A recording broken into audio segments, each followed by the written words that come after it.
A new field of study that focuses on aviation is in the works at Western Iowa Tech. This week, we went to take a look at what the new major has to offer and what the latest updates on the program are. Right now, I'm on the tarmac of the Sioux Gateway Airport, right outside of Western Iowa Tech's new Aviation Maintenance Program hangar.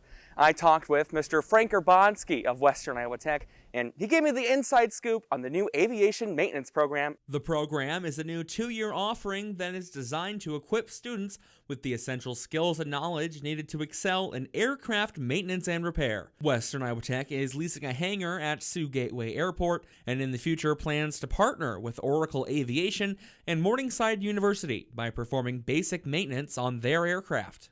The coordinator, Frank Urbanski, has spent plenty of time in the world of aviation. A former skydiver and current hot air balloonist, he brings first-hand experience into the classroom. Aviation's part of my blood, and now I get a chance to help pass it on to a new generation of people. Through the program, students work towards earning their airframe and power plant license from the Federal Aviation Administration. However, achieving this certification requires dedication and hard work. It's a really intense training course.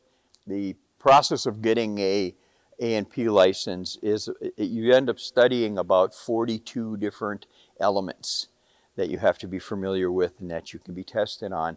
Everything from the physics of flight and math for flight and math and aviation to airfoils and sheet metal repair. The official launch year for the program is still unclear, which makes sense when considering the tedious process that is gaining FAA approval. They look at everything from the physical plant, the hangar. They're going to look at equipment. We've had the application in for over a year. I would think the latest it's going to start is fall of 26. So while the official launch date for the program is still up in the air, Urbanski is optimistic, and the program is getting close to getting off the ground. Reporting from the Sioux Gateway Airport, I'm Luke Larson, WITCC News. For more information on the Aviation Maintenance Technology Program, visit witcc.edu/programs and search for aviation. And even though they are still in the waiting phase, you can still register. Apply online by visiting the same website. This is one of many majors at Western Iowa Tech that qualify for free tuition under the Iowa Last Dollar Scholarship.